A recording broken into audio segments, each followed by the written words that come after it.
Turn to the teacher.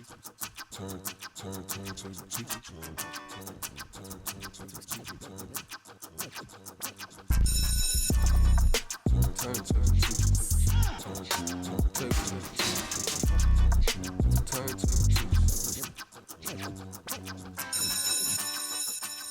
And welcome back. I'm Mike with the Turntable Teachers, and class is back in session. Here for another guest speaker episode, not at AOA Studios this time, but actually the Record Co. in Boston for an exclusive interview with a man I'm about to introduce to you in just a minute.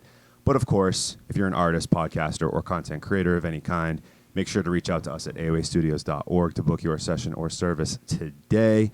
And of course, if you're in the Boston area, check out the Record Co. If you're in the music scene by now, I'm sure you know what the Record Co. is. I don't need to plug it too hard. But yeah, especially if you're on the North Shore, make sure you check us out at AOA Studios. Still repping AOA Studios, even though we're not really in the studio today. But we have an exclusive interview today with a man that I have been a fan of for a very long time, bro. You've blown me away with a lot of your music. I've really been wanting to talk to you and sit down and do this for a while. Thanks, bro. He's an amazing R&B artist, has toured the country. We're going to get to know him a little bit more right now. This is none other than Dylan Reese. Oh, man. Thank you so much for making an exception, not being in your studio, making things easy for me while I'm in town. But, yeah, I'm looking forward to talking to you as well. I know we talked on the phone a little bit. Yeah. And I think, it's been overdue to just do this officially. I know we got to meet a couple months ago for the first time. Yeah. Looking forward to chopping it up. Yeah. That was a lot of fun. Hell yeah. I appreciate you having me on. Of course. Yeah. No, like I said, it was we've wanted to have you on for a while, and I get it. You're only in town for a few days, living out in LA, so yep. It just made sense to make this happen in a little bit more of a unique way. And means a lot. Yeah, our listeners, our fans get to kind of see us in a different light, so to speak. So yeah, this is the objective. We're going to start with where we get to know a little bit about you and your background. And I first want to start off with, because obviously you grew up in more on the western side of Massachusetts, yep. Chicopee, right? Yep. And so I'm kind of curious a little bit about your music background because, as I said before, you're an R&B artist, but you weren't always an R&B artist. You were a hip-hop artist to start. You went by Reese McFly, which is pretty funny. Oh, we bringing in throwbacks. Bringing it back. And so I'm just kind of curious about your sort of upbringing with music in starting as a hip-hop artist and then, eventually transitioning to R&B. We'll get a little bit into that in a second. I have a specific question for that. But I just want to start with more of your music background and sure. how you sort of started to want to be an artist. Yeah. Well, when I was very young, like a little kid, I was super into Motown, and my parents thought that was kind of strange. Like, I was like 8 years old, and the only thing I wanted to listen to was like Temptations and Marvin Gaye and Stevie Wonder and stuff like that. Like, that was like the only thing I was into.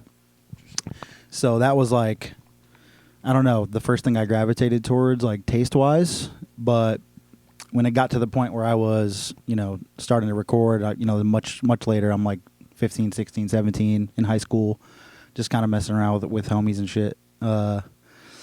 It's been like, oh, I'm not a singer. Like, I don't know how to sing. So I'm just going to be a rapper. Because by then, I was super into hip-hop, 50 Cent, and, Big L, Tribe Called Quest, Wu-Tang, all that stuff. Like, that was like what I was really into. We grew up in the same era. Yeah. I just turned 32, so. Yeah, I'm about to, as this is out, I'll be 31, so right there with so, that was like kind of the vibes, and I thought that was kind of my only choice. If I wanted to make music, I had to be a rapper because I knew I could write. Like, I was always like writing like poetry or just stuff like that, and just like, I got really nerdy about hip-hop, like studying the way cadences kind of went together or different rhyme schemes, like multi-syllabic rhymes. That's why I loved like Big L and stuff like that. Of course. Huge, Dipset. There's so many artists that were like really inspiring to me. So when I started making music, I was just a rapper naturally because I didn't know how to sing. And I thought that was kind of just, I was limited to doing that. So I did that for a really long time. And as far as transitioning into R&B, I was probably 5 or so years into recording, like 2013, 2014. And at that point I was in college, and I kind of just realized I learned more about mixing and like production because I was always doing that by myself. So it took me a long time to get good at that. The early years were very rough, and I put out a lot of music that was unmixed or poorly mixed because I was just, this is what I got, here it is, and people liked it for some reason. So it was kind of like, okay, I got something here. I was already doing shows and stuff, and I didn't even like mix my songs. Like it made no, it was very backwards, you know. Interesting. But as I got to learn more about mixing, and you know, I figured out how to use autotune and like just how to vocal correct my singing. And I was like, I can try to do this. And then I just practice and practice and practice. Now I feel confident in my vocal ability. Like I can do it on stage, and you know, I feel like I'm a pretty good singer. I'm not the greatest, but I can definitely sing now. But it took a long time to get to that point where now I'm making the music that I've always wanted to make. The last probably 5 or 6 years, I would say, I've made some music that I'm very, very proud of, and I think will be timeless. But it's just been a long journey. I think we came up in an era where making music wasn't super accessible. Not like it is now. And especially when I started, there weren't a lot of people doing it. Right. So I was kind of just on my own with like a couple friends in the area that were, you know, had the same interests as me, and we were just learning by doing. And there wasn't even really, there was like very minimal YouTube tutorials on how to produce, how to record yourself, how to whatever. Like we were really just figuring it out, and you know, a lot of trial and error in my career. So you've been on your own for years, as you say in your song Earthquake, right? I do say that, yes. And that is true, man. I've been doing this a long time, and I'm really proud of where we're at. Not only like, as you should be, you know, not even just like numbers or like money and all that, like all that's whatever. But I just know, like, if I was listening to my music when I was 17, like if I was listening to the song I made today, then I would really like it. Yeah. You know, so that's what I'm like, I think the most proud of is I've developed into an artist that I would be a fan of if I wasn't myself.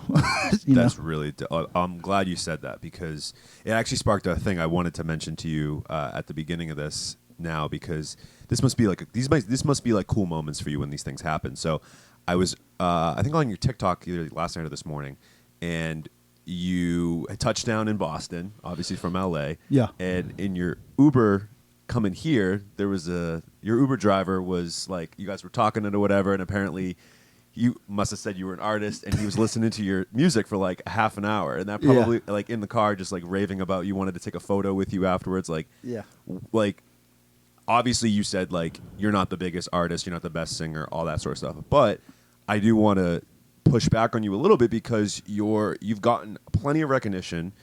Your numbers are fantastic. Like clearly you're an artist that, like you said, people, I think when you listen to your music, can become a fan of pretty easily, especially if you're a fan of R&B and pop and all that sort of stuff. Like sure. You make that accessible type of music. So like, what are those types of, when those interactions do happen, like the one, for example, like yesterday or whenever that was, like what's that feel like for you? Like knowing where you've come from, you know, and now where you are at, like how does that sort of equate for you in your head? Sure.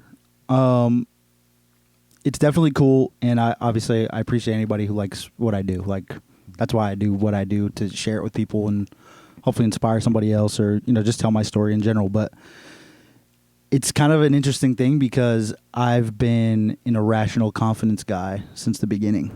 Like before I was good, I didn't know that I wasn't good, and I was just like, I'm gonna do this. I'm gonna figure it out. So when my music was bad and like borderline embarrassing, I never viewed it that way. And looking back, I would look at it that way now. Right. But I think that's kind of a gift and a curse in some ways, where if I didn't have that irrational confidence, like I like to say, maybe I wouldn't have stuck with it as long to get to the other side where I actually have figured it out in some way, you know? For sure. So yeah, there's times where like if that interaction happened, so that was yesterday on my way to the airport in LA. It was like 8 in the morning. Gotcha. But either way, if that would have happened 10 years ago, because he was like, "Oh, where are you headed? Go on vacation?" And I was just like, "Oh, I'm going on tour. I'm a singer. I got to go back to the East Coast." And he was just like, "Let me hear." Like he just had good energy. He was like an older guy. He was like 60 something. He was like, "Let me hear it. I want to hear it." And he gives me his YouTube. Also, I don't know why people over the age of 55 listen to music on YouTube, but it's interesting. That's a trend I've noticed. So I typed it in for him. If that would have happened, I wouldn't have been embarrassed even when my music was bad. Right. But like I was excited to share it with him because this is a new person, and he was obviously he just had good energy, you know. So, yeah, he was just vibing with it the whole time, and he was just a cool guy. So yeah, I love having those kind of personal interactions. I definitely don't do that all the time. Sometimes I get in an Uber like that, and I just lie because I just don't feel like talking. You don't feel like talking. That makes sense. But, you know, I was in a good mood yesterday. I'm headed out. Obviously, you know, I had a long day ahead of me, so I was just like, all right, let's talk to this guy. Yeah. And, yeah, man, it's cool. It's, I'm always appreciative. He had a good vibe, so that was cool.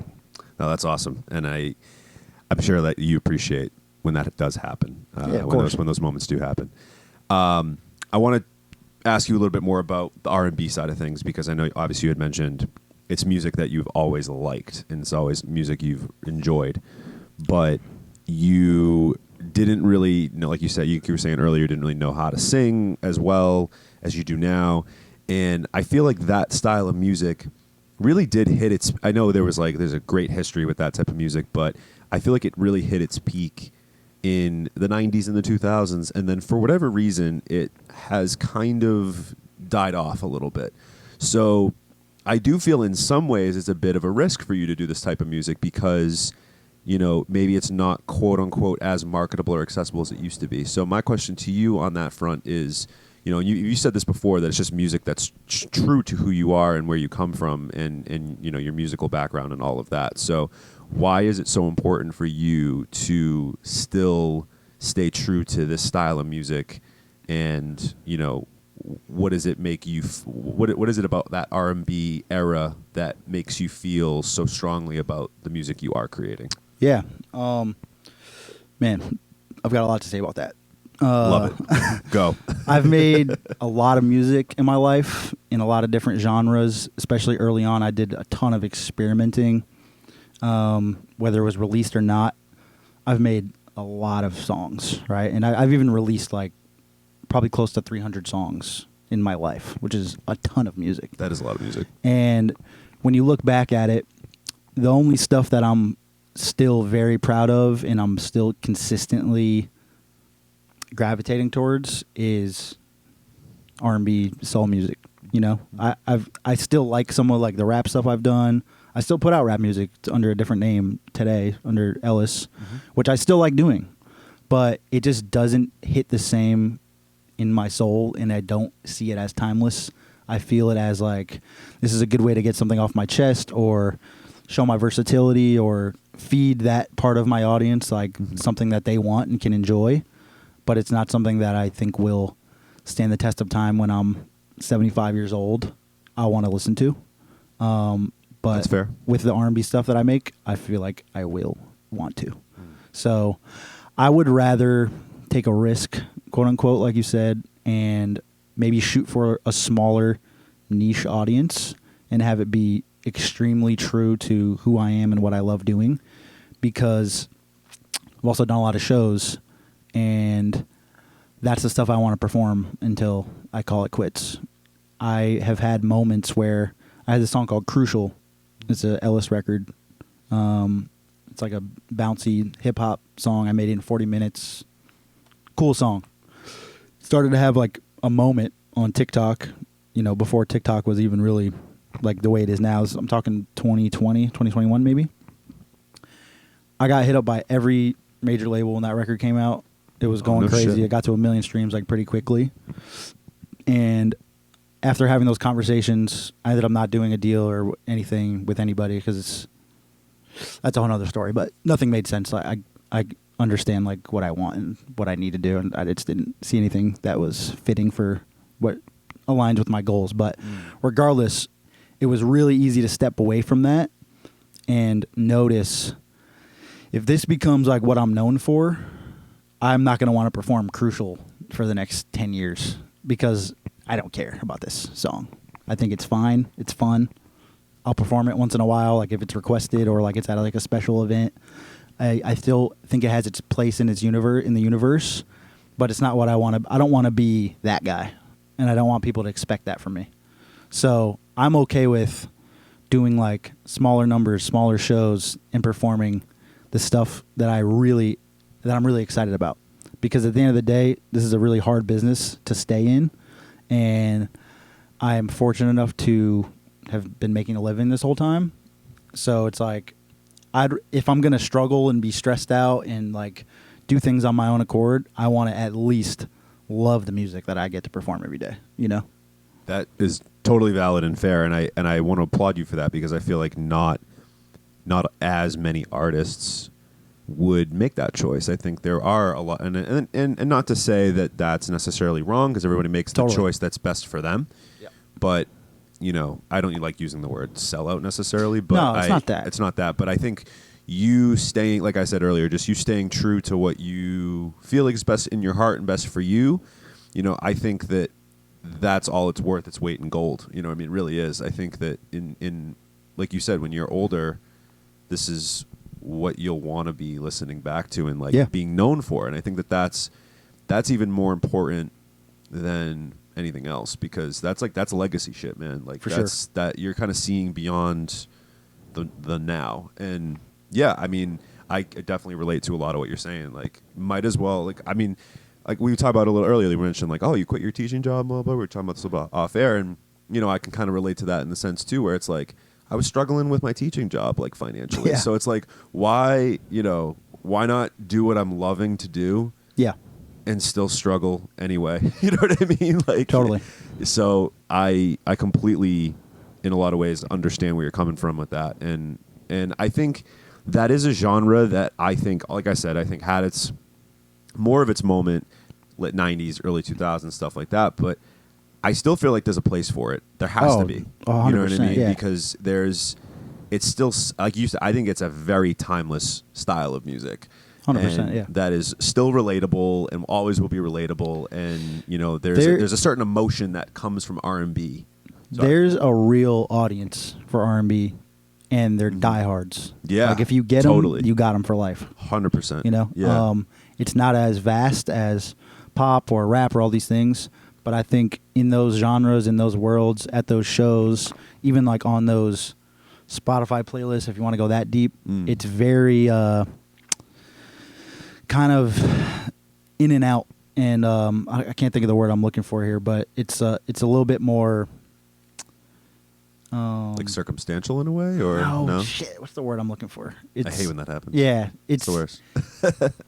It's more like ticky-tacky. Like, you can pop in and out of the pop world and be hot, and then they forget about you. And then it's like, if you come back with another song, they go, all right, it's not as good as the last one, whatever. But I feel like R&B, if you consistently do some tasteful, timeless, soulful music, you don't really miss. Like, you might not get 1 billion streams, but you can get 300,000 over and over and over and over and over and over, because those people just eat up that type of music. And there's a certain musicality that is involved in R&B that I think does still, it's very influential to those other genres, no like doubt. hip hop and pop. Like, I still think about there's still so many hip hop artists, like you were saying, that still cite someone like a Stevie Wonder, even someone, if you want to go a little bit more like modern and recent, even I'm thinking about someone like a D'Angelo that people still talk about. You know what I mean? One of my favorites of all time. Yeah. And so I feel like from that standpoint, it's almost like R&B is necessary because of that alone, just the influence that it has over other genres of music. For sure. And the melodies, the tempos, just this, like, it really brings out, it's such an emotive style of music. And I think that it's, like I said, this thing is incredibly necessary. I think it allows other artists that do other genres to be able to, like, tap into those emotions that maybe, like, traditionally you don't tap into as often in some of these other genres. Yeah. If that makes sense. I definitely agree with that, for sure. Yeah. But no, I mean, like, I know I want to transition now to the main lesson where we talk a little bit about what you got going on now. And so I want to talk a little bit about touring. But first, before we talk about that, I want to dive into some of your music. Your latest project that you dropped about a year, actually, to the date, right, at this point? Yeah. Earthquake. Actually. Right? Was it December? It was December 2023. I don't remember the exact date, but I know it was I don't know. Yeah. December 12th or something. Something like that. Yeah. But either way, it's, in my opinion, I think it's your best body of work, and I think it's the best representation of what you do really well to this point. I agree. I think it's just like, I think front to back, it is just flawless. Every song I absolutely love. 50/50 is I'm a huge fan of that one. The title track, Earthquake, that I alluded to a little earlier, Yeah. one of my favorites of last year to drop. And, you know, Deep, there's just so many great cuts on that album. So Thank you, man. I'm curious from your perspective in creating that project and I'm always curious to ask artists these questions. Like, did you know it, like, as you were making it, that you had something, or were you not sure? And then also, like, why do you think that project became just like the pinnacle of your artistry and what you're doing now, at least to this point? Yeah. Ah, man, that album was like, it sucked the life out of me, man. It was a labor of love. This is probably not going to be that interesting if people don't know who I am, but if like people that like what I do tune in, this will be pretty insightful.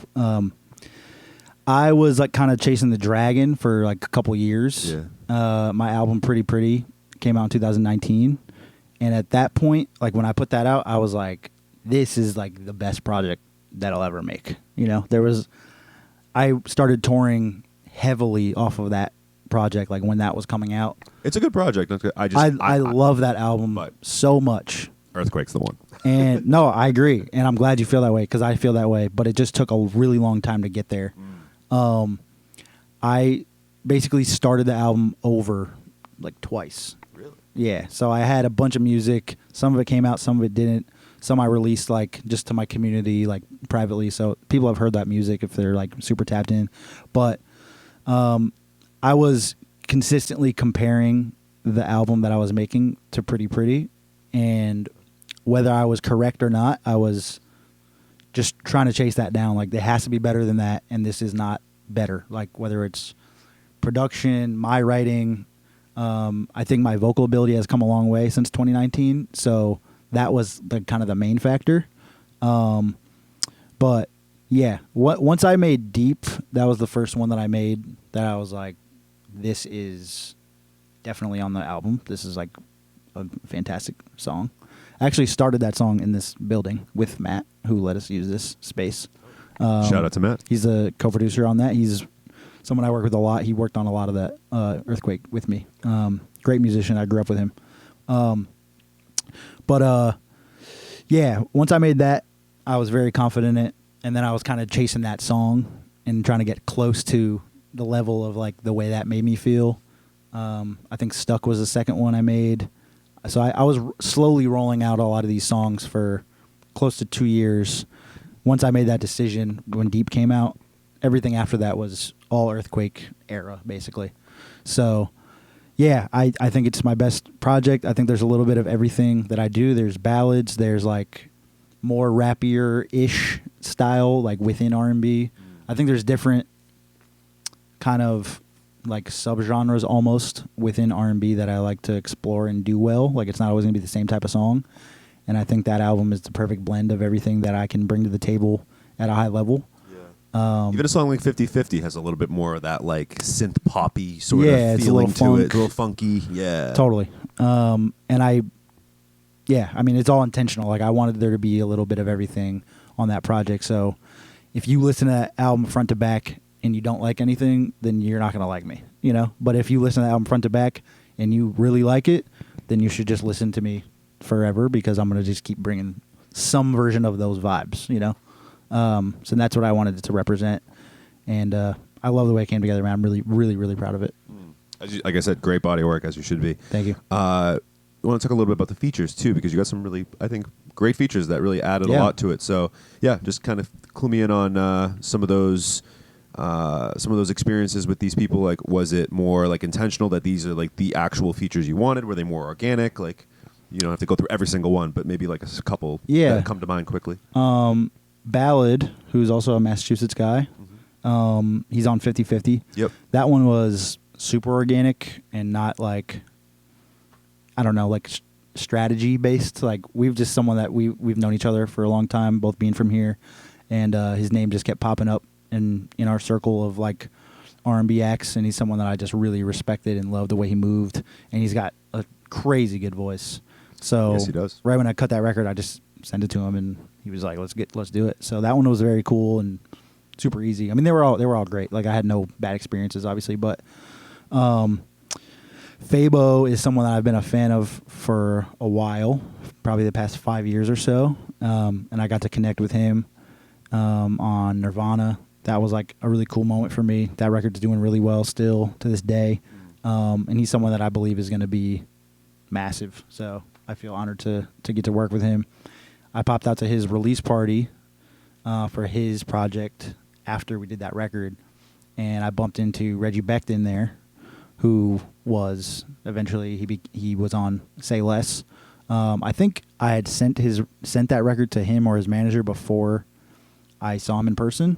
Some version of that. It's kind of blurry because I've just been doing so many things. But I think when I met him, we like got introduced and it didn't connect. And he was like, "Oh, you're the dude that sent me the song. I still want to do that song." And then that's how it got done. Like we just ran across each other. And Reggie's another guy that I think is amazing, and someone I've been a fan of as well. Who else is on there? Maurice Moore. He's from Toronto. He's another dude that I've been a fan of, but we've been connected on the internet for years and years. So it's kind of just a culmination of like, let's show my taste, whether these artists are big or small or like gonna make the song blow up or whatever. Work with people that I think are better than me and just fantastic at what they do. Yeah. And bring them into my world a little bit. So, yeah, that was kind of... Maurice is, like, such a good writer, too. All those dudes are so talented, and I'm lucky to work with all of them. Cool. Well, people, if this isn't selling you... And I mean that, dude, because I've worked with other people, and, like, I'm not going to say any names, but, like, some people are fucking whack, and that's just what it is. Yeah, I mean, you're going to get that sometimes you anywhere. have a bad experience. Right. Those 4 dudes are, like... Solid. Awesome. It's awesome. Yeah. No, and they added a lot to the project. And for sure. Like I said, if this is not selling it for you guys to check out, I highly recommend you go stream Earthquake, the album, wherever you get your music. It's linked in the description. Hell yeah. Thank you, man. Don't go anywhere yet. Like I said, because we have plenty left with Dylan, especially, and our fans know what's coming, or our audience knows what's coming. You probably don't. I'm ready for it, though. We are. It is time for a pop quiz. Oh, God. That's always I got to readjust and get some coffee in there. It's always the response we get. I wasn't that good at school, man. Well, funny enough, I hear that a lot. I hear that a lot from artists. They're like, they get the, oh no, pop quiz, this is like bringing me back or whatever. But funny enough, this is not your traditional pop quiz. This is a pop quiz. This is a segment where we ask our guests rapid fire questions. And many of them don't have to do with music, but they all have to do with you. So you really can't fail. They're all just questions about you. So as long as you know yourself, you're good. So is this like your Nardwuar moment? Like you did a little research? Yeah, I mean, I am starting to be coined the Nardwuar of Boston. So I love that. And that is not, I didn't come up with that. So that's not a brag. It's just do. Yeah, but like I got a big shout out to Nardwuar and Sean Evans. He's a big inspiration for me too. I've said that many times. Hell yeah. But yeah, anyway, so you ready to go? Yeah, let's do it. True or false? You never received your driver's license. True. So Still to this day. So you just don't drive. I've never driven a car. That's amazing. Yeah. Do you ever desire to want to drive a car? At this point, it's kind of just like a bit, just to see how far I can go in life. You've gotten pretty far without it. I can't lie. Yeah, I mean, well, here's the tea. When I was in high school, I was so focused on becoming the best basketball player that I could be, and so I was just like so locked in. Like I was not like worried about extracurriculars. And when I went to college, I went to school out here at Regis College. Right. And I just took the train everywhere because it was just everything was so accessible. Mm-hmm. And by the time I was done with school, I was full-time music. So I never had to like drive to work or like had a studio wherever I lived. So I kind of just like a chameleon in that way. Like when I'm home, I have a home studio. I live in Pasadena. It's a very walkable area, and I love to walk. Also, I'm a big like put the headphones on and just do whatever. Like grocery store, gym, basketball court, barbershop, coffee shop. There's a million restaurants. Like I can get where I need to be, and then also I've learned over the years, if you got to Uber, you just Uber, and I've probably saved so much money on car insurance, Yeah. like because I don't travel that much. Sure. You know, That so makes sense. you look because I mean, I'm an independent artist. I'm an entrepreneur, so like when I'm doing my taxes at the end of the year, I'm looking how much did I spend on Uber, and I'm writing it off most of the time because I'm doing Of course. business stuff. Yep. And it's like I don't spend that much money on Uber because Which people is always great. say that like, aren't you just Ubering every day, everywhere? And you're like, no. I'm like, no, I'm just at home, dude. Like what? And things are walkable. Yeah. No, I So, listen. I think that's hey, and you're doing a great thing for the environment. So good for you. You're not. I You're. wasn't you're not looking at it contrib- that way, so I you can't were- No, I take know you credit. didn't. I know you didn't mention it, but I figured I would. All right. So as you mentioned, I know you can ball. I've seen videos and I've looked up some things. I know you had quite a successful playing career. One of the highlights I saw was 31 points in high school against Granby. You had to get a bunch of double doubles. Dude, you were like really in the trenches. I'm in the trenches, bro. I told you. So I'm curious. What was the biggest highlight of your playing career? If it wasn't maybe those games, or if like you can maybe describe it. If it was one of those games that I mentioned. It's hard to think of like one moment. And I don't want to paint the wrong picture. Like I should have went to the league or something. Like No, you can play. I'm I've pretty seen good it. for like a short, slow white guy. I played Division III college. Like I'm not like. Yeah, I did for like a hot second as well. Oh, okay, yeah. So, I could, yeah, you know yeah. the vibes. So I'm Yeah. not. Well, I've seen you play. I'm not and Michael Jordan, I though. almost feel like we would be redundant on the court together because we'd just be shooting a shit ton of threes. Dude, Because that so was my game. now that's all I do. Yeah. Oh, that wasn't. Well, because I could always shoot you were it. more of a point guard, right? 'Cause I was you a point guard, you, yeah. You passed because you had like a lot of assists in a lot of these games I saw. For sure. And then I was definitely a scoring guard, but I liked going to the rack.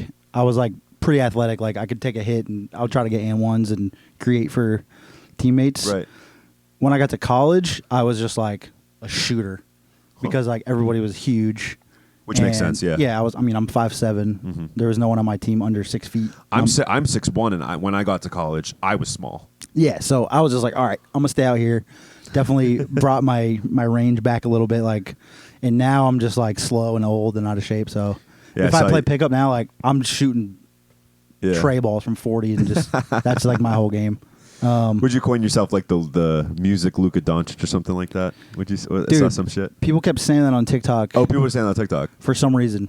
I would post like funny. random clips of my songs, and people were like, "R&B Luka Doncic." R&B, that was what it I don't was, know R&B why, Luka where that Doncic. came from. I don't know if people think I look like Luka Doncic. I don't think I look. I like don't him. think you look like Luka Doncic either. I thought it was funny when I I was saw like, it. okay. And then when I started posting like basketball clips, there was one video in particular on TikTok that was like, there was like 100 comments of like, Luka, Luka, Luka, Luka. I'm just like, bro, it's just because like he's out of shape and I'm out of shape, and we just have this like slow old man game. Like I definitely Yeah. play more like him now than Than you used to. when I was like in high school, like Yeah. in peak shape. Fair but enough. also I've watched guys like that because I'm a huge hoops nerd still to this day. Oh yeah, And 100%. Me too. I still try to get better in the ways that I can, even though I'm not like training for anything. But Sure. I like work on my game still, and there's a lot that Luka does that I feel like I can do because he's just moving in slow motion. So Yeah. it's like methodical, you know. Exactly. Yeah. He plays at his own pace, which I respect. Yeah, about for sure.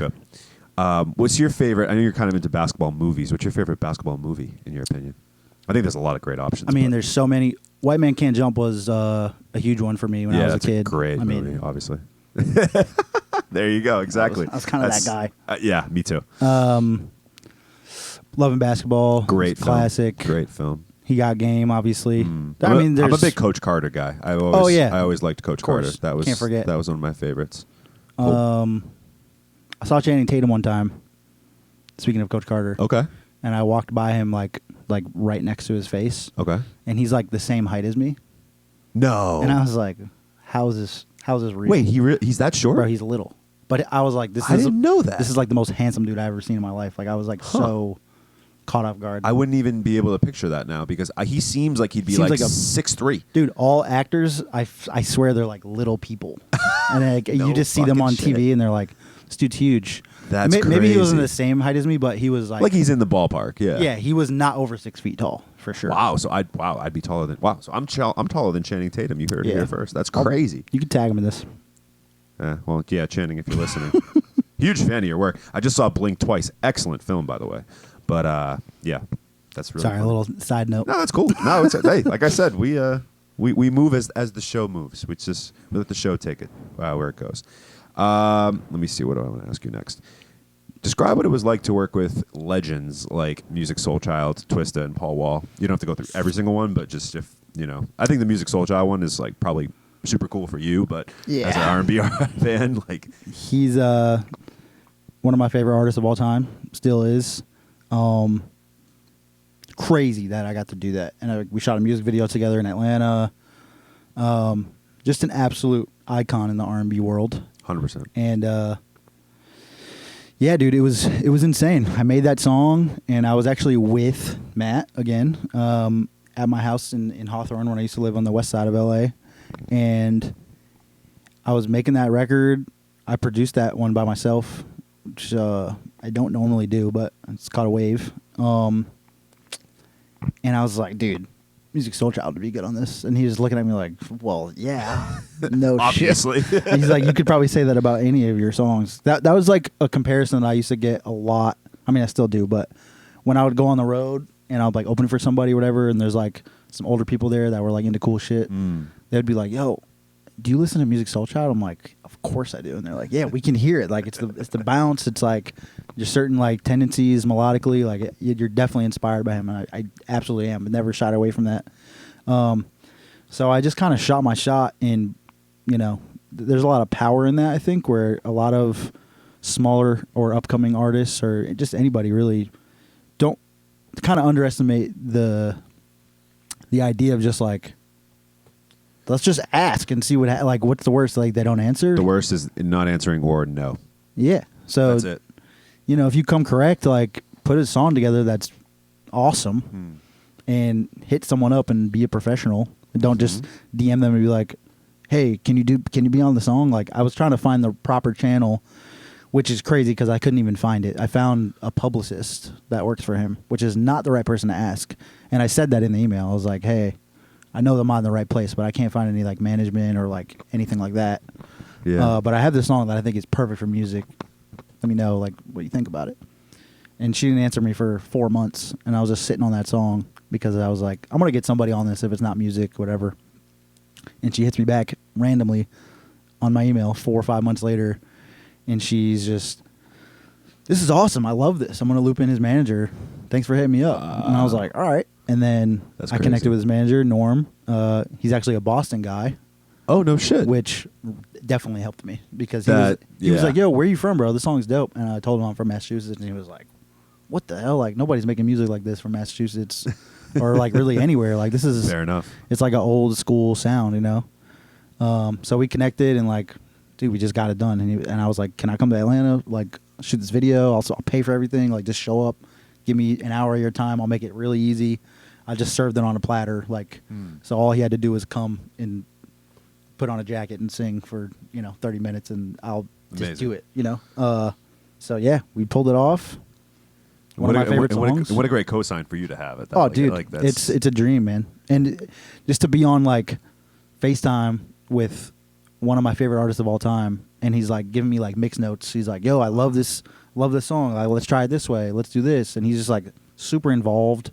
And just, dude, it's crazy. Yeah, that's beautiful to hear. That there's still like I love hearing stories like that where like these bigger artists they still take the time to like reach down a little bit. You know what I mean? Totally. And help out. And I love what you said too about just like what's the worst that can happen. I was watching this podcast not too long ago. I can't remember what it was now off the top of my head. So forgive me whoever said this, but it was like something along the lines of like this week.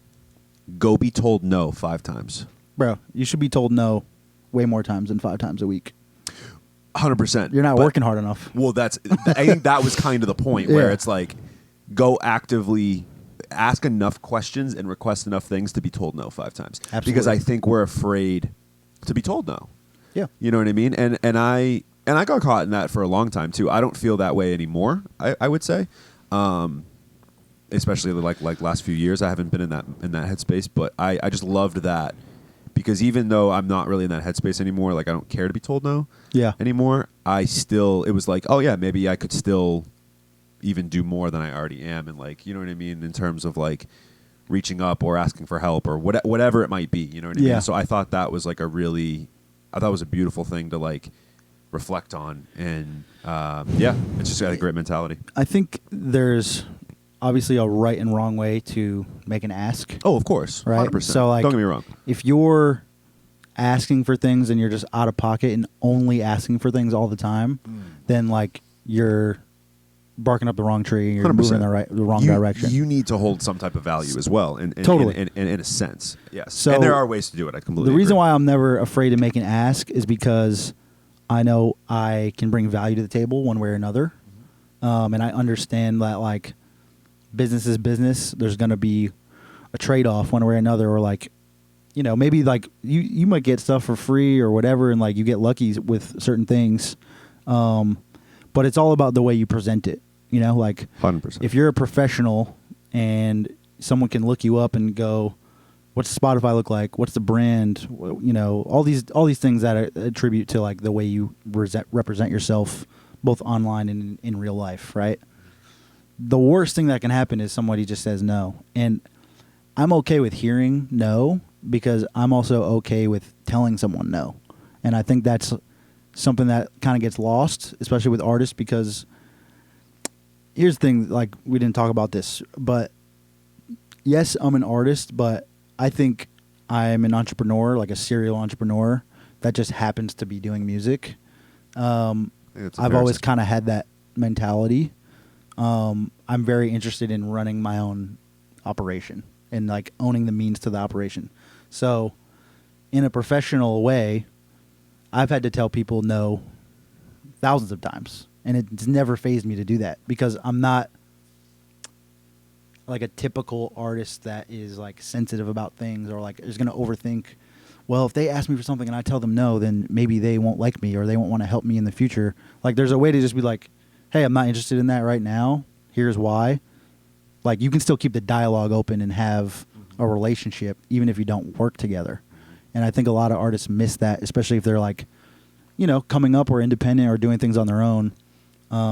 People get in their head a lot and just communicate poorly, you know? And that was my major in college, was communication. Not that I think I needed that to like move this way because I haven't used my degree one time, but communication is everything. And if you know how to communicate on the receiving end and on like the outreach, you know, you can't really go wrong because like you either get something done or you don't. But Yep. I'm happy with the way I move and like I treat people with respect. I'm kind to people every day. I'm like very reasonable and like level-headed. I don't get too up and down when things are going well or bad.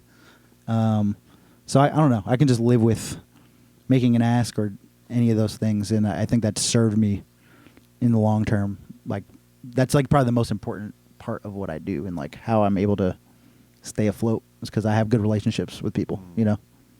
I'm really glad you brought that up too, because you know that actually was my biggest problem for the longest time, was saying no, because for the exact reason of what you're saying, like I on the back end of it, because like I didn't want to, I don't like telling people no. It didn't make me feel good to like let people down. But then I realized that when this is a few years ago, like I was saying yes to too much.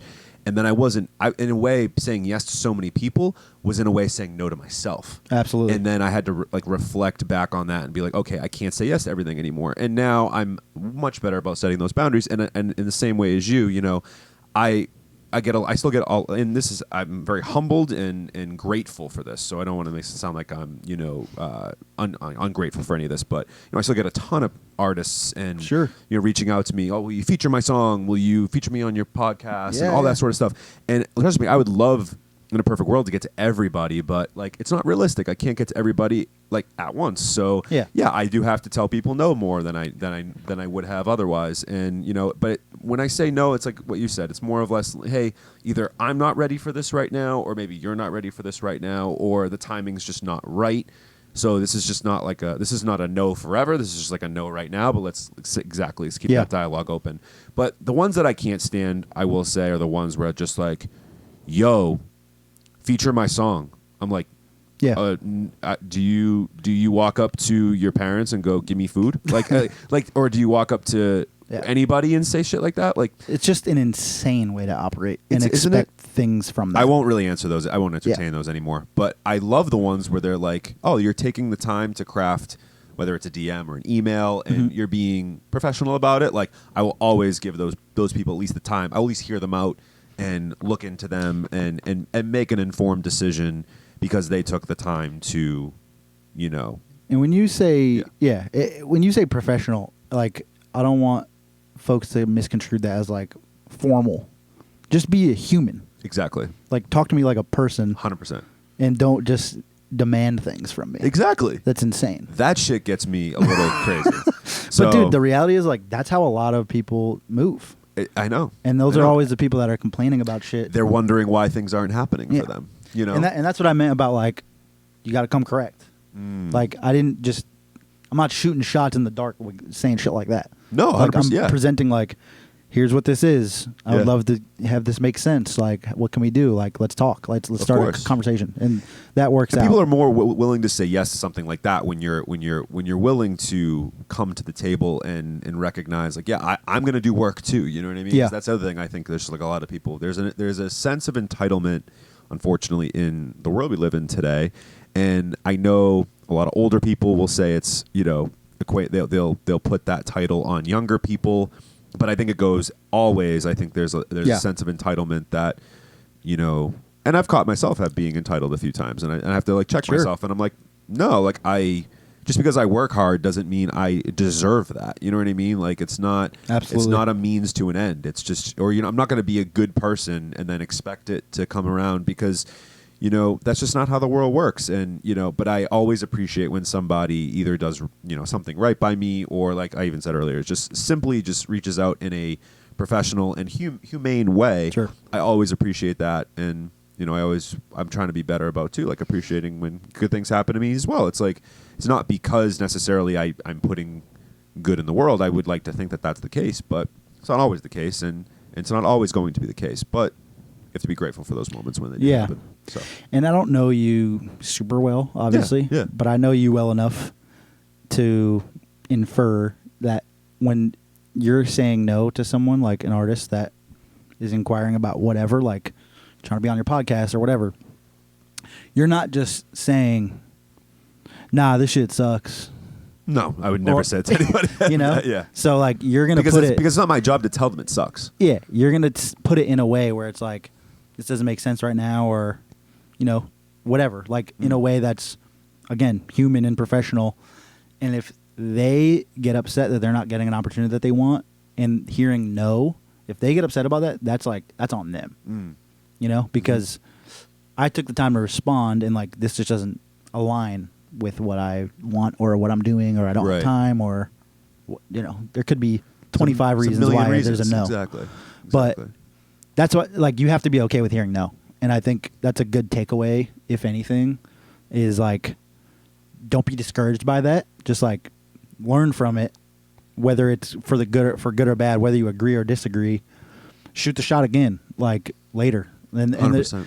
that I've gotten plenty of opportunities by being persistent and following up again in a professional way, but not being like discouraged by, oh, this person doesn't want to help me right now, or this person doesn't want to, you know, do my show, or whatever it is. Like, you just got to do what makes sense and just be fucking normal, pretty much. Exactly. It's like, it's kind of like, just be okay with, like, nobody owes you anything. You know? No, You know? absolutely not. I totally agree. Yeah, I don't know. I didn't want to turn this to a TED Talk, but No. Listen, I this is the type tend to of do shit. that No, that's sometimes. fine. This is the type of shit I like talking about, and I think these are important conversations. Like, yeah, I have silly questions for you right now, but like Sure. these are the important conversations to have. So And I'm always here for it. And you know, I'm happy to do the show and talk about whatever my accomplishments and all that. But I also I think there's a lot in just kind of paying it forward and giving other artists advice and like something to take away. Not that I know everything and I'm like the king of the world, but it's like I've been doing this a long time, and I think there's a lot to learn from other people that are in positions that like you want to be in, or like your peers like that have different experiences. And that's why I love talking to artists and other people, because someone else's experience might be so much different than mine, and I could use that in my perspective on the way I approach things.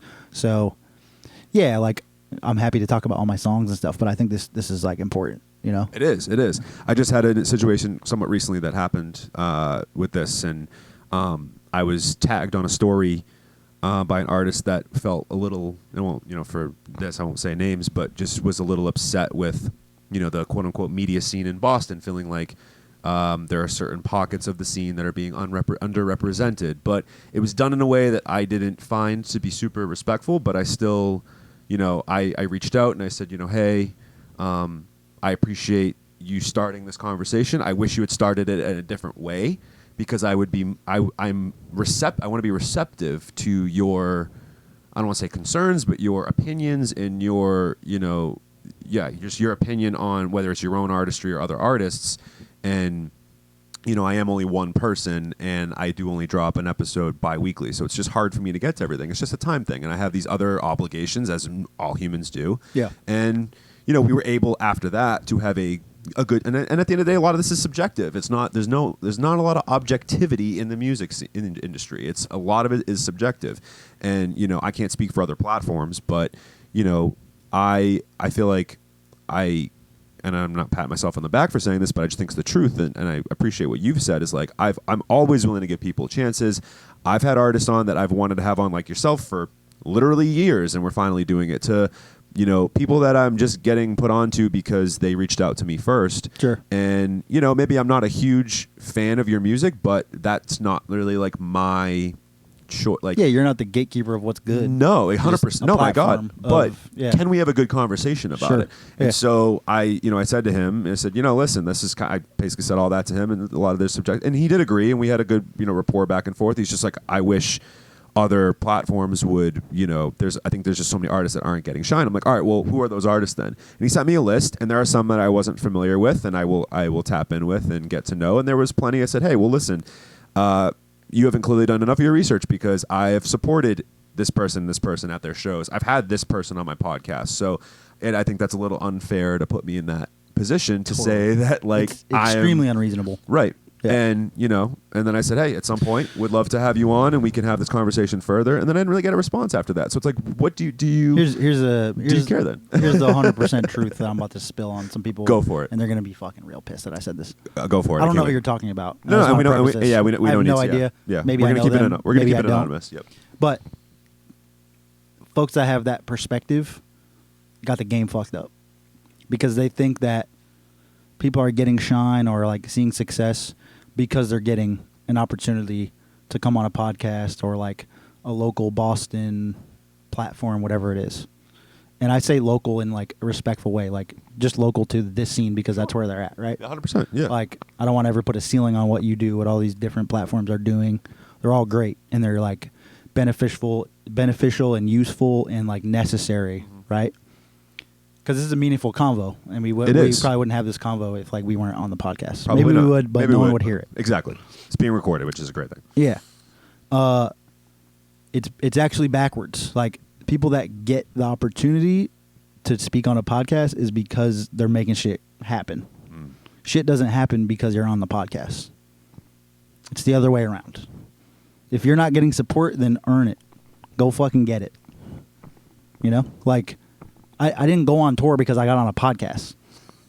I went on tour because I booked the fucking tour on my laptop by myself and heard no thousands of times. And marketed yourself and hustled and sold tickets. And put out music and sold tickets and paid for marketing, whatever it is. Like, figure it the fuck out. Exactly. Like, exactly. And I only use myself as an example because it's what I know and what I'm so close to. It's your experience. It's not me. It's just like, anybody that's making shit happen is because they took the initiative and they were hella consistent, and people are connecting to what they're doing. Right.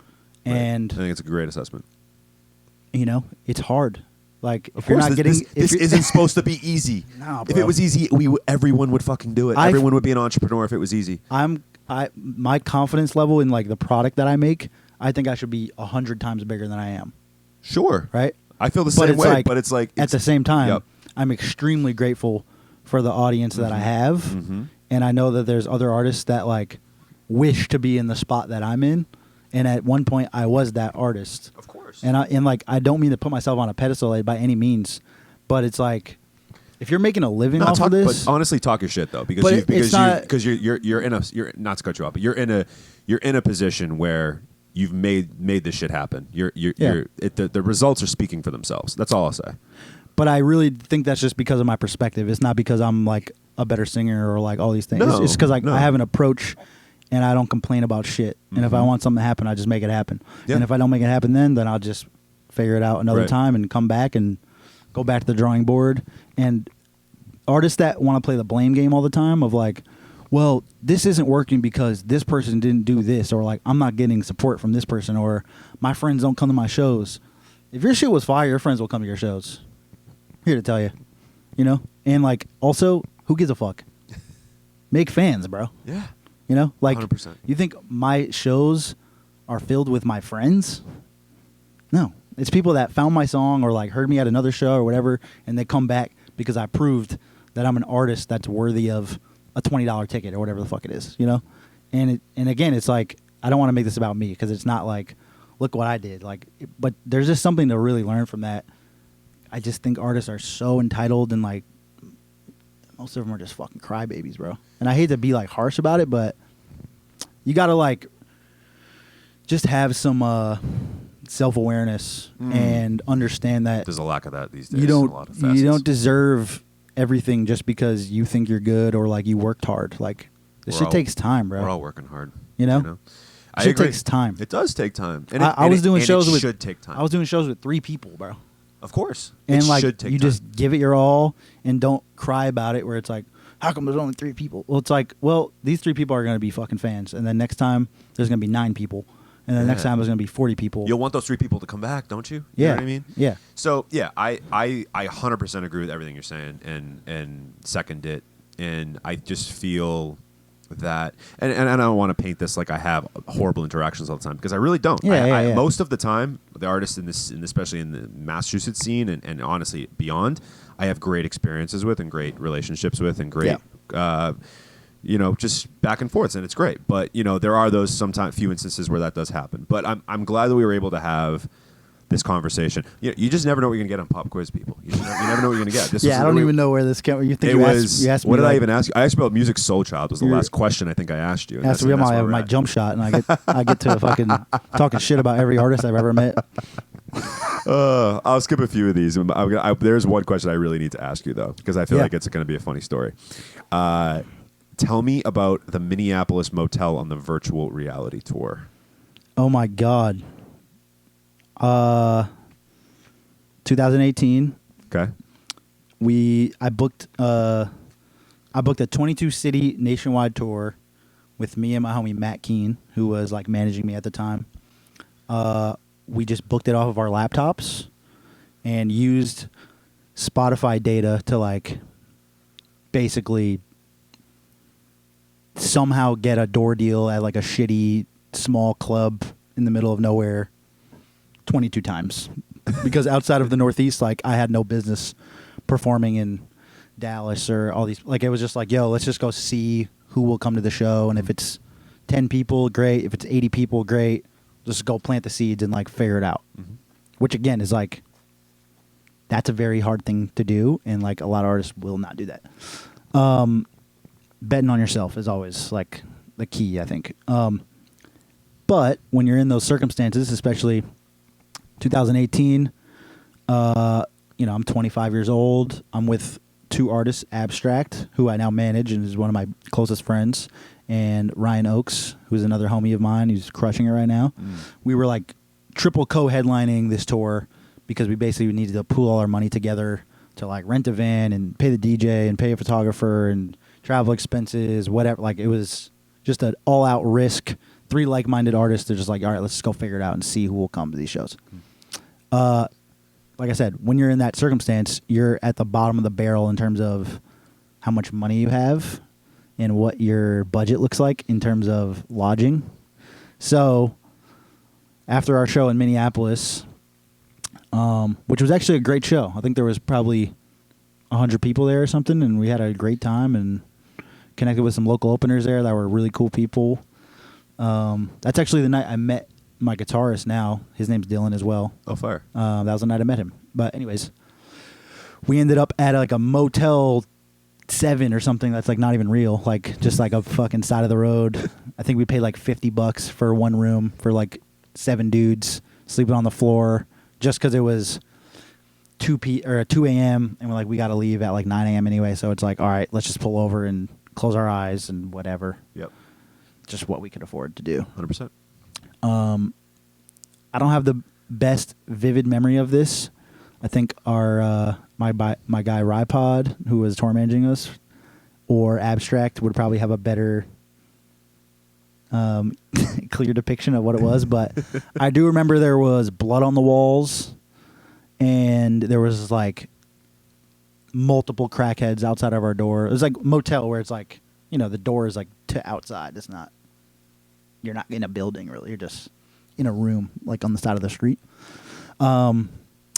I think no one slept at all because it was just so loud and we were all just like scared out of our life. Like reality, we should have just left and be like, okay, we're not staying here, but room was paid for.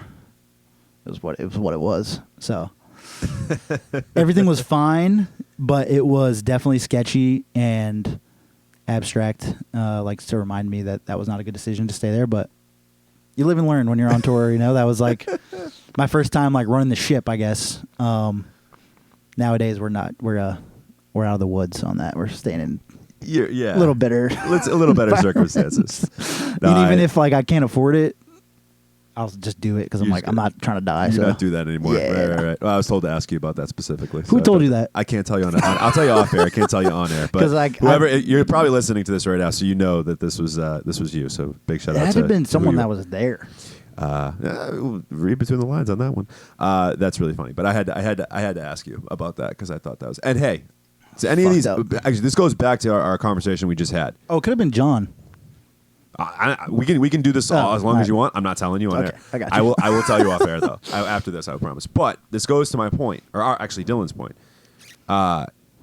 Unless you have stayed in a motel on the side of the road in Minneapolis with blood on the wall, Bro. You ain't doing enough. Yeah, don't do that though. No, I'm kidding. Don't do that. I'm not condoning that. I'm just saying it as a point of reference. But anyway. Yeah. But that was pop quiz with Dylan Reese. That was a rough one.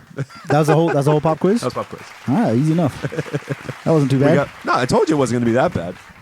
I had a couple other questions for you, but just in the interest of time, we'll those are a little more just kind of surface level. All good. I definitely want to talk to you about touring because now that we're on the subject. Yeah. You're currently on tour with Dylan Owen. Yeah. Which is pretty cool, and this won't be out in the time that that it happens. But 2 days from now, you have a show at the Cantab Lounge with him, and you were just here not long ago on tour with the Hold Up.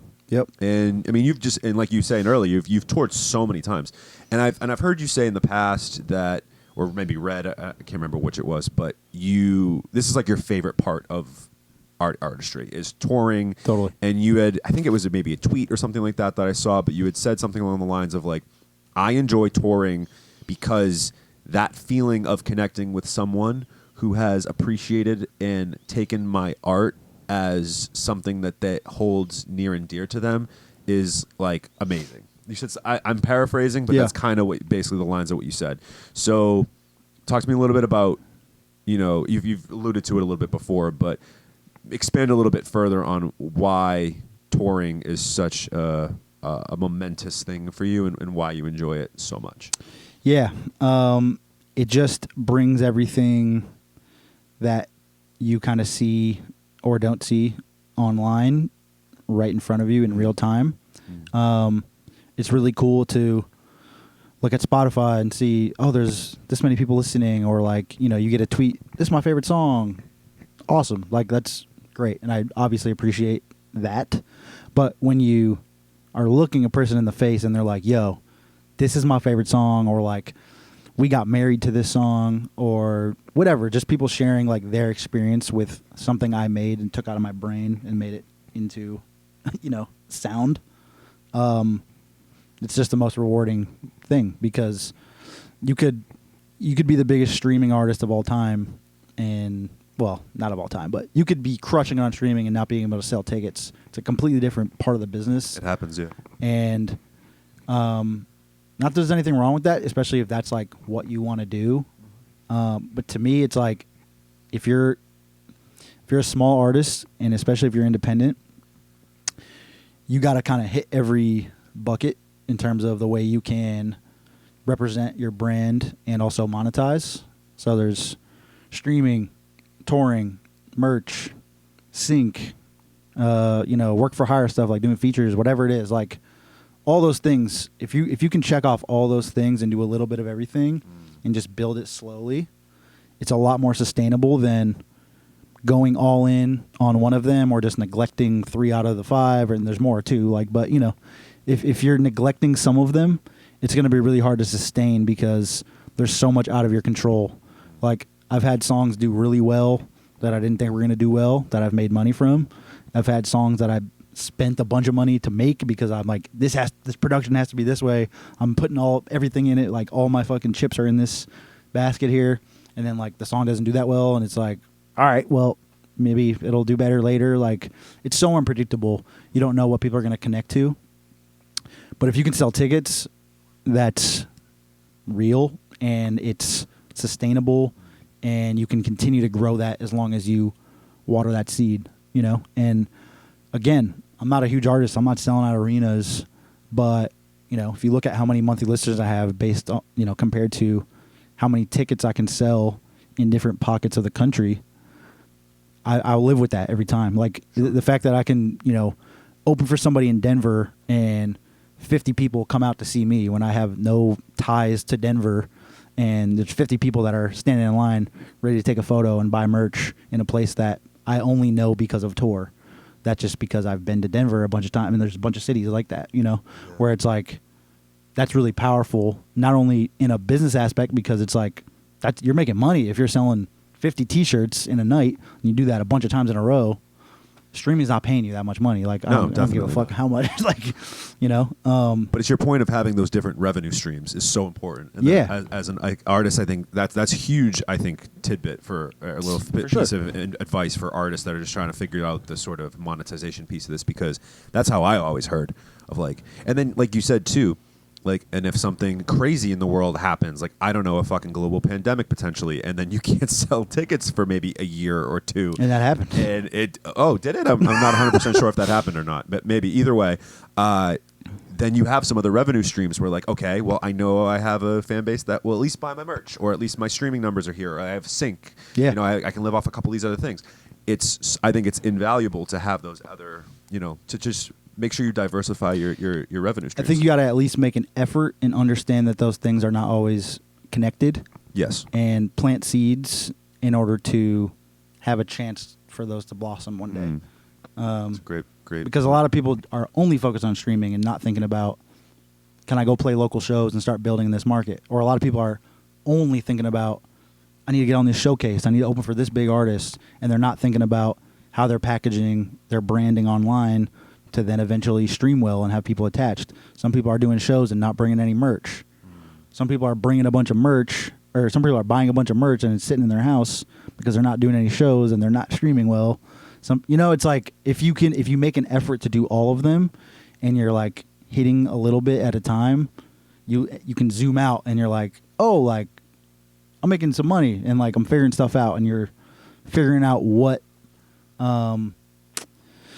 just kind of widening just loading up your tool belt and like having different skill sets and value points, because these are all things like, I can help another artist do this if they can help me with this, all these things. So, and besides the business part, like I was saying before, like going to see those 50 people in Denver, for example, I'll never be happier than that moment. And like, so cool. All those people think they're having a great time, which they are, but like, they're like, this is so cool that I get to meet you. Like, I listen to your music all the time. And I'm like, motherfucker, it's cool that I get to meet you. Like, you're like a person that I just see on a screen, like, in my DM saying, with fire emojis when I drop a song. Like, that kind of doesn't mean anything until, it's like, it does. It does, but until we have But it's like, this is like, I want to have a conversation with you. Like, what do you do for a living?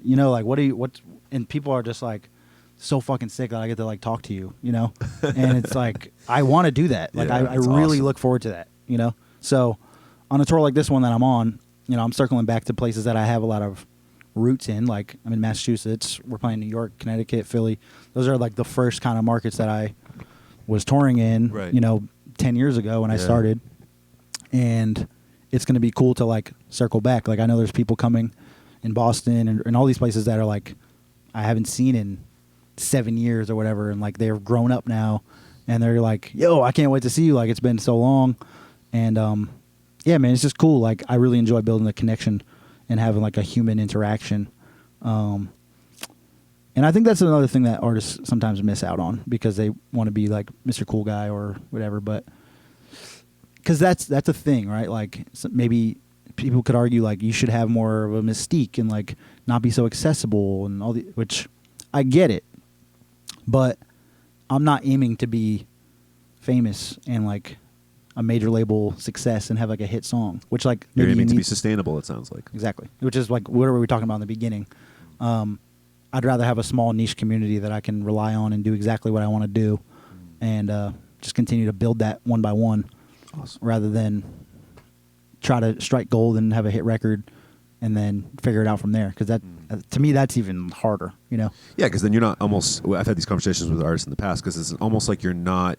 If you don't have that groundwork set and you have a hit record, it's like if you're not ready for that moment. Yeah. Like, what do you do? You know what I mean? I was just watching. I'm not done with it yet, but I was just watching Rhythm and Flow, the new season, because C4 was on it. Big shout out to C4. He's from obviously Massachusetts. And I saw that. I've been watching it. I'm not familiar with him, but I saw that. He's from here. Yeah, Yeah. He's a. Obviously, I don't know him like incredibly well, but I met him a bunch of times in the scene. Like, we've had a pretty good rapport. Very cool. We'll get you on this year, C4 for sure, and Rob. Big shout out to Rob from Put In Work.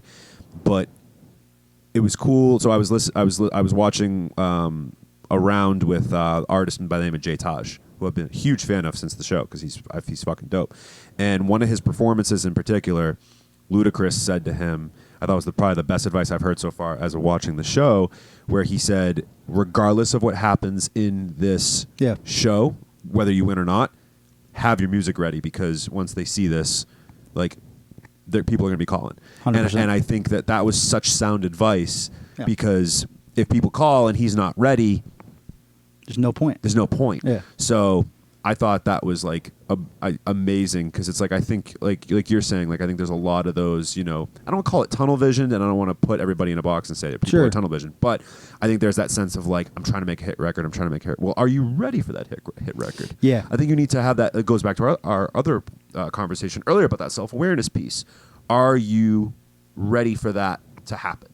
Yeah. If it happened tomorrow, do you have that sustainability to be able to continue that long term? Yeah. Do you have the infrastructure to Take like advantage of it. collect the royalties the way you need to? Like, Exactly. Do you have a PRO or a publisher?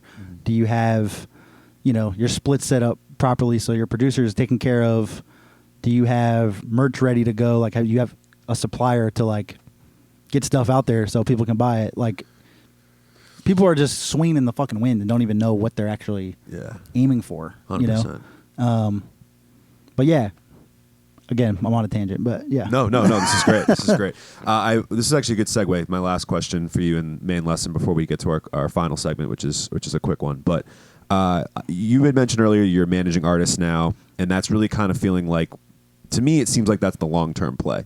Like, once the artistry sort of, hopefully you don't take this the wrong way, but once the artistry at some point maybe starts to fade out in the background, that does kind of feel like a way in which that you feel like you'll go.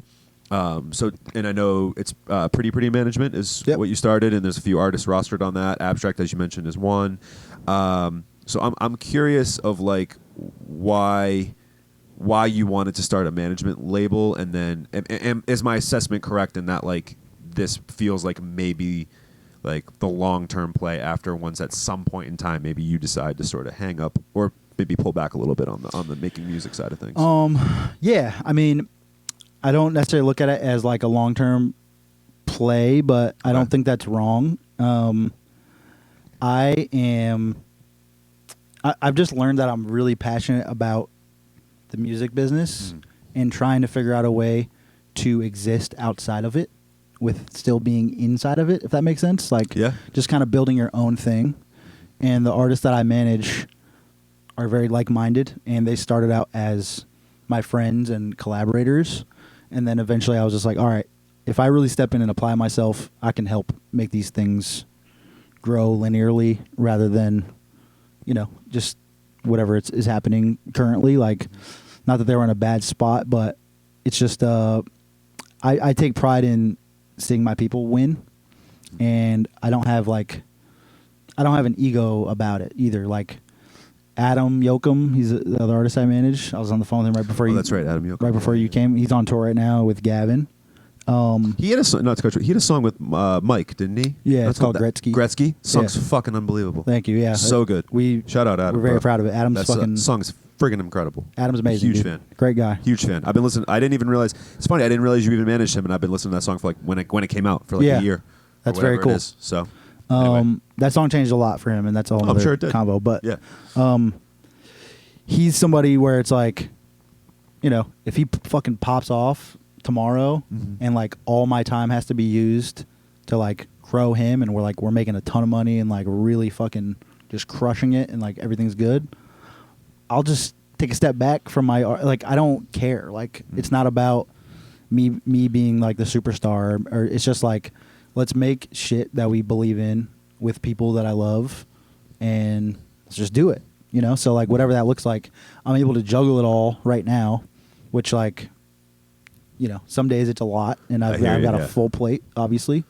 But yeah, man, it's just like I'm kind of like an OG at this point. Like, it's like weird to think about that because I feel like I'm young and like I feel young, but I've just been doing this a really long time. Like, Adam's 24, and like I was doing shows, like selling out shows in my hometown when Adam was like 7. Like it's just like, it's just funny like to think about like how long I've been doing this shit and just how much value I can give to other people, just like whether it be like perspective or just like actually get my hands on or like connecting the dots somewhere. And again, I'm not like a huge artist with like a big time management firm and like a bunch of like industry relationships, but I know how to build something and sustain it and water the seeds that need to be watered, and obviously there are some relationships that I have that I can utilize and put together, connect some dots, but it's been really fun, man. I really enjoy that part of it. It's very it's rewarding for me to see, like, Adam's on his first tour right now, and like he just called me.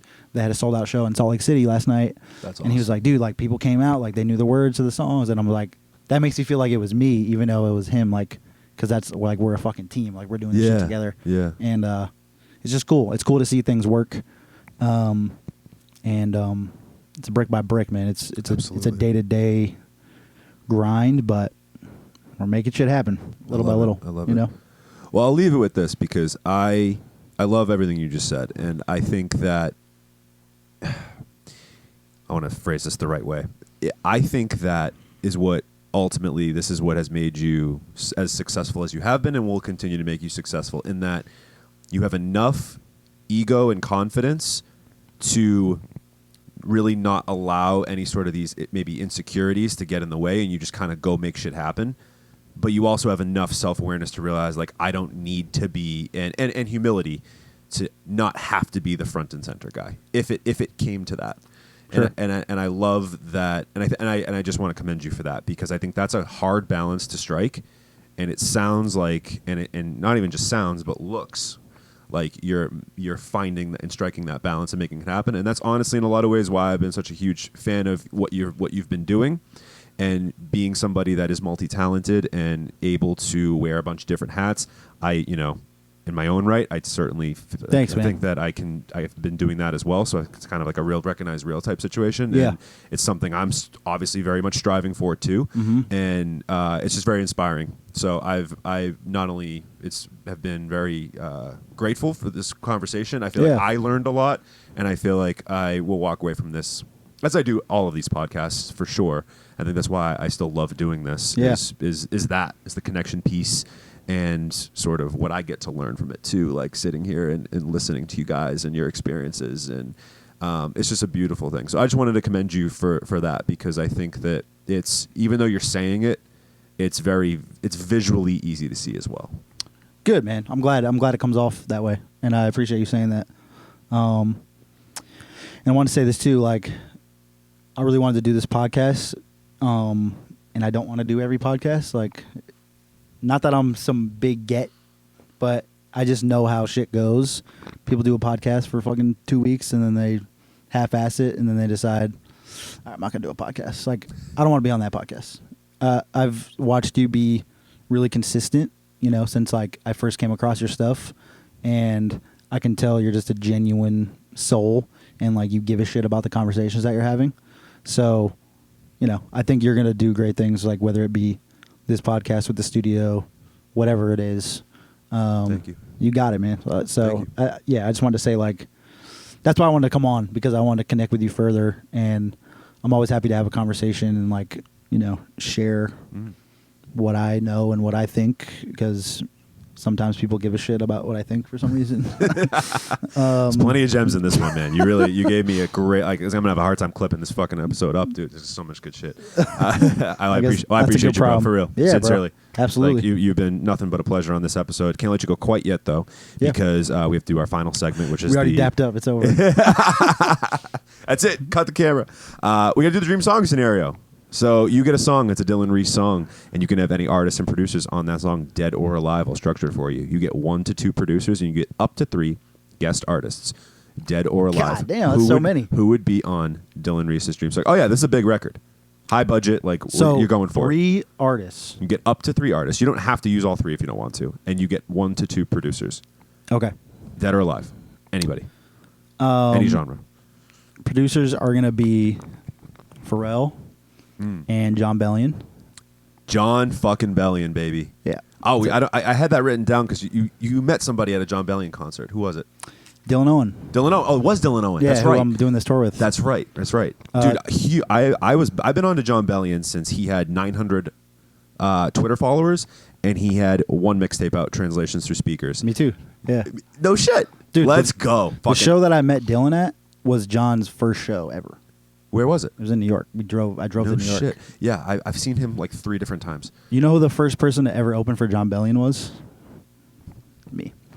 You opened for Jon Bellion? That's a real fact. I didn't know. Okay, so I didn't know everything. Nardwar would know. Nardwar would know. Well, that's why, again, I'm not Nardwar, so there you go. So but Jon Bellion sick. did that show, his hometown show in New York, which I went to as a fan. Did not know him at all. Yeah. Just loved his music. Oh, his music's phenomenal. Met Dylan Owen there because I was also Yep. a fan of Dylan Owen, which just shows us, like, we've both been doing this shit for so long, which is why we're doing this tour together. It's called Keep On Keeping On Tour.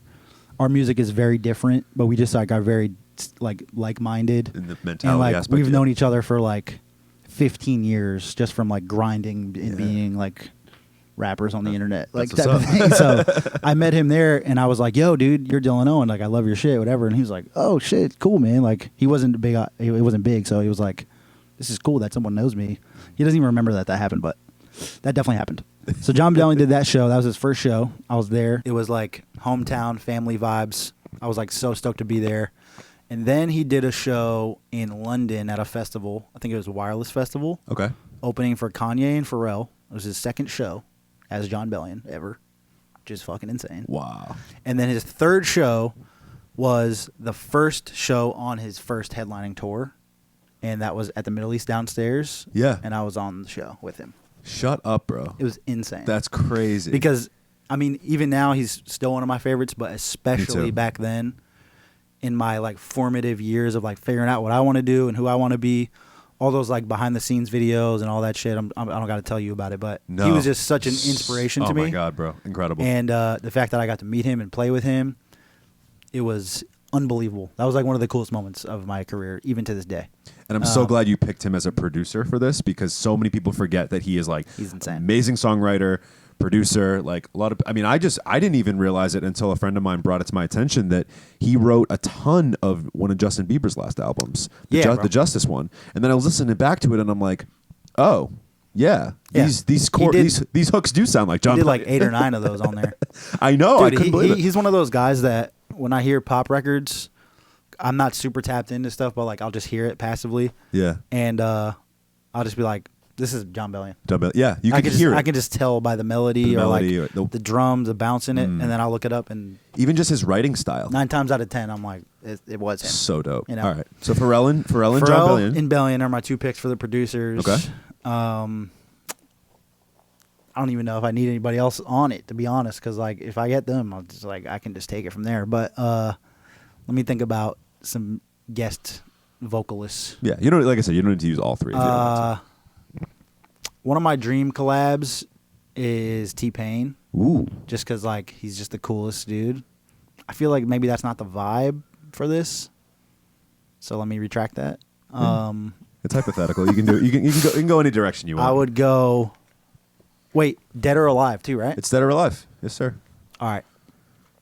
I'm gonna have Big L do a guest verse at the end. Ooh. Like a little outro, maybe. Yeah, like Something like that? It's gonna be on some R&B shit, and then he's just gonna like maybe like a beat switch, like how Bellion will do sometimes. Oh yeah. And then he'll just come and fucking annihilate it.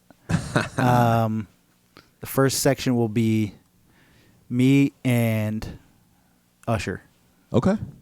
and that's it. All right. Yeah. Dylan Reese featuring Usher and Big L, produced by Jon Bellion and Pharrell. I think it would be a smash. That's hit. a good. That's a good look at like what my taste is, I guess. Yeah, I think it is. I It's feel a like good that'd be representation. such a weird sounding song, but That's okay. we would make it sick. Yeah, exactly. And we're just manifesting. It's a fun exercise. You know, it doesn't need to make sense. Sometimes you gotta make shit up, you know. Yeah, bro. Yeah, you gotta have some fun. Dylan Reese, everybody. This has been a phenomenal episode. I'm so excited we got a chance to do this at, of course, the Beautiful Record Co. Obviously, next episode, we will be back at AOA Studios. So, obviously, if you're an artist, podcaster, content creator, make sure to reach out to us at aoastudios.org. Book your session or service with us today. We offer a plethora of services in engineering, recording, podcasting, videography for small businesses and large businesses, and of course artists. So make sure you tap in with us. We got plenty of things going on there. Dylan, last thing we need you to do is just plug away. Let the people know where they can find you. Anything else you want to or anybody else you want to shout out. And yeah, now's the time. I'm easy to find at Dylan Reese Music anywhere. Spotify, Apple Music, Dylan Reese, DYLANRESE. Come to a show. I'll be back on the road 2025. I'm back with the Hold Up in February on the dope. West Coast, and then This will be out by then. got some other stuff in the summertime. Haven't announced yet, but I'm going to stay on the road all next year. So, love to meet whoever. Hopefully listen to some music and let me know what you think. But that's it, man. I'm pretty easy. Fire. If you're a fan of Dylan Reese just being introduced to us for the first time, you can follow us at Turntable Teachers on Instagram or TikTok, whatever you want. And then, of course, you can find our website, turntableteachers.com, for all the latest. But once again, Dylan, thanks so much for being here. This has been nothing but a pleasure. Yeah, man. Thank you. I appreciate it. Of course. No, we had a lot of fun. So as always, I'm Mike.